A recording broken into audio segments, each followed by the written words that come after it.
everyone, my name is Tabea and I'm a recorder player. You just heard me record a little snippet from Vivaldi's Recorder Concerto in C major for this tiny little instrument. It's called a sopranino recorder and it sounds really high and really virtuosic, especially if I'm playing all those fast notes. As a recorder player, I don't just play this one instrument, but I actually have a huge selection of over 30 recorders at home. I brought a few of them today to just show you what sort of sizes and shapes recorders can have. This one is called a descant recorder. Some people call it a soprano recorder, and it's the one that you will play if you play the recorder or if you have a sibling who plays the recorder. It sounds like this. So a little bit lower already than the tiny little sopranino that you heard in the recording. I can go even bigger than the descant recorder if I have a treble recorder, and you can see that it's about twice as long as the sopranino, so I can fit two sopraninos into one treble recorder, and that means that it is exactly twice as low as the sopranino recorder.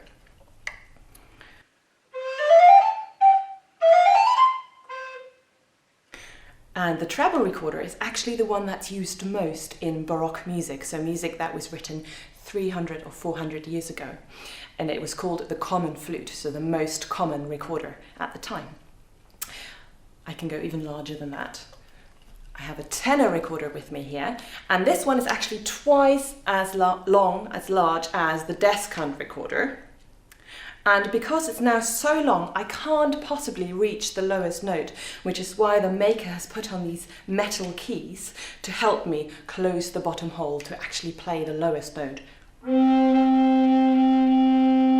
on this instrument. And it sounds much more low and mellow than the other recorders that you've already heard.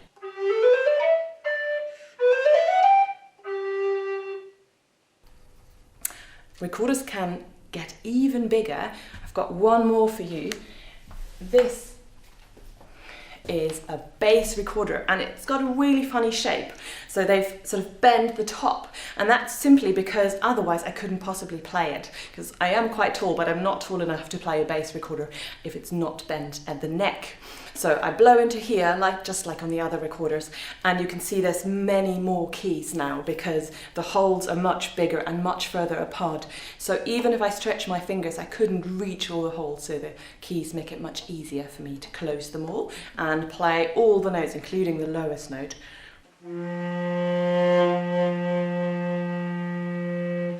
So that sounds, if you compare it to the tiny little sopranino I played in the concerto, then you can see this is just a totally different world, this low bass recorder.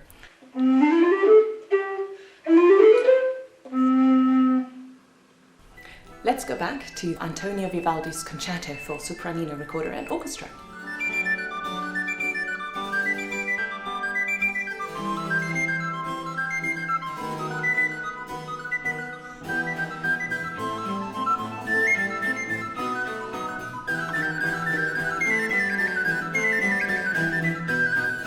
You might wonder why Vivaldi wrote such difficult music for this tiny little recorder. The answer is that Antonio Vivaldi worked as a composer and teacher at the Ospedale della Pietà, which was a music specialist school in Venice.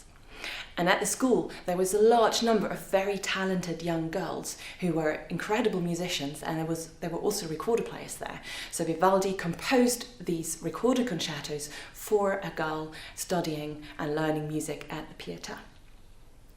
What I love about this concerto in particular is it's just so joyful, and it's fast and it's virtuosic, but incredibly fun to play, especially with a big orchestra like La Serenissima.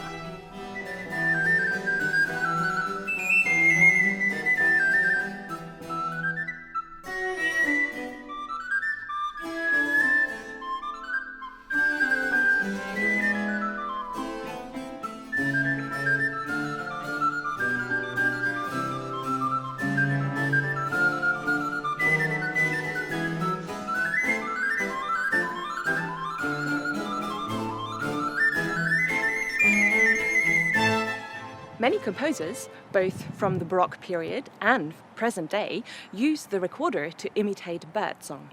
So I've come outside and I'm going to play a little bit of sort of bird melodies or bird-inspired melodies to see if we can tempt some birds out to sing along to it.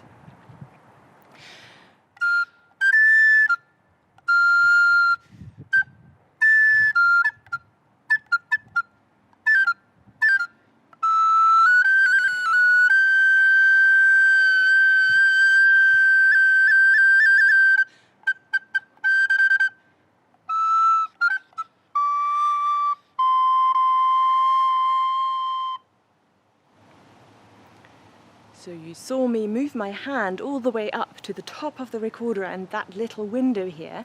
So there is a huge width of sounds you can create on the recorder in order to imitate birds, and I'm just going to show you a few of them. So one is this, we'd call it a vibrato, so a sort of bending of the sound. You can play short and fast notes.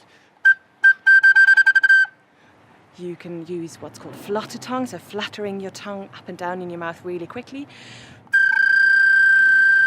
And you can use trills or slides, so-called glissandos, up and down the instrument with your fingers. So.